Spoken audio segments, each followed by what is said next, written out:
What's going on, YouTube? It's DJ. Welcome back. We missed a couple of things over the weekend, but we'll get into the crypto news in 1 second. First things first, let's take a look at crypto bubbles. See, the market is in the red today. We have Jupiter down 3%, Popcat down 12%, Optimism down 6%. So this volatility will continue, which means you could see more discounts, and that will persist. Bitcoin at 67,863. Not a bad time to DCA into Bitcoin. Ethereum at $2,400. Crypto investment inflows hit record $29.2 billion year to date, with one more month in the year. $2.2 billion in inflows last week alone. So all of this money pouring into the markets shows you more people are finding out about Bitcoin. They see it as a real, legitimate asset. And they're able to know that there's good returns year over year.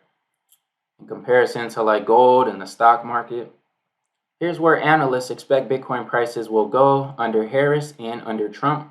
So let's say Trump wins the election, Bitcoin could go to 80 or 90,000 over the next 2 months.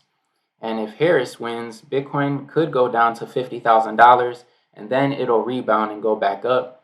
Just know that Bitcoin doesn't really rely on any individual country. All of this stuff happens because of like consumer confidence and narratives. So don't really be upset if you buy Bitcoin right now and it goes down in price. It will recover.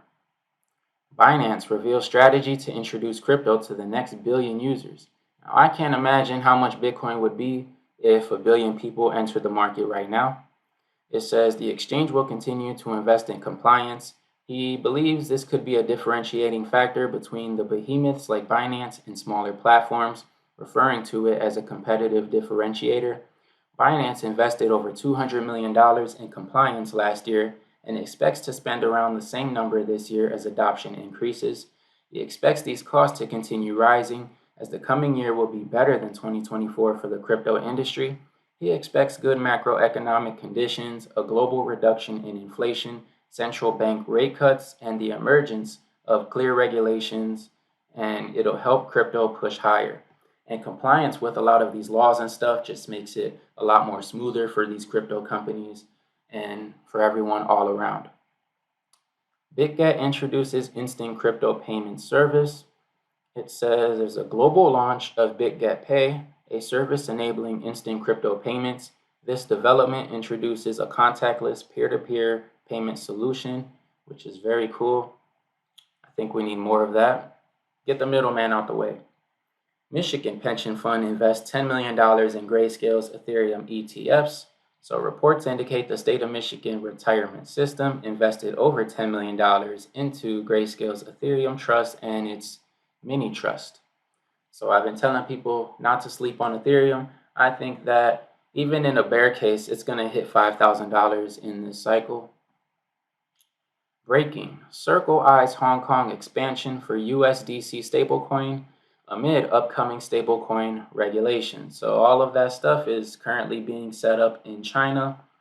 And for people who think that the US dollar is going away, yes, the value is going away, but the dollar itself is not. It's going to be stable coins, but they're going to be backed by the US dollar. The US dollar just will not have the purchasing power that it does. So that's why you want to be able to accumulate some wealth. Standard Chartered's crypto custodian Zodia to raise $50 million. So cryptocurrency custody platform co-owned by Standard Chartered is working to scale global operations with new funding. Pakistan's crypto U-turn signals new era for digital finance. So in 2023, Pakistan's Minister of State for Finance and Revenue claimed that crypto would never be legalized in the country. And they were very anti-crypto and didn't like digital currency at all. But somehow, by a miracle, they just did a complete 180 and now they're pro-crypto. It just shows you the amount of adoption and evolution in the finance industry. Everybody's going to be left behind if they don't accept it. And then if you live in the US, it's going to be crazy for you to call yourself a first world country and democratic and advanced when you're looking at another country that used to be called a third world country 20 years ago, and you see them doing better and they're more advanced and they're already accepting blockchain. Hong Kong's OSL Group acquires Japanese crypto exchange Coinbest. So They acquire over 80% of Japan's FSA licensed crypto exchange Coinbase, marking its entry into the Japanese crypto market. So we have a company in China that acquires over 80% of this Japanese company, and now they're involved in the Japanese market. We have over 1 billion people in China, which is very bullish. Hopefully, we could see a lot of liquidity enter the crypto market within the next year.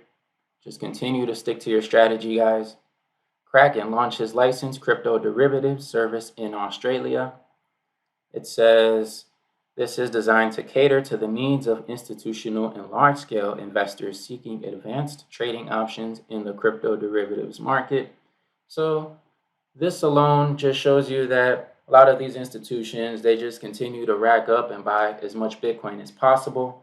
And they're preparing this because they know a lot of individuals and wealthy individuals are going to be calling them up and saying, hey man, I heard about Bitcoin and I want to buy a lot of Bitcoin. And these institutions, they don't want to be on the phone with these wealthy people and say, hey man, I'm sorry, I don't have any Bitcoin. These institutions want to be prepared for that day when these wealthy investors call them and say, hey, I want some Bitcoin. So all of this news is bullish. I just want to share this with you. Please make sure you share this with your friends and family. If you enjoyed the video, please give a thumbs up and subscribe. I'll catch you all in the next one.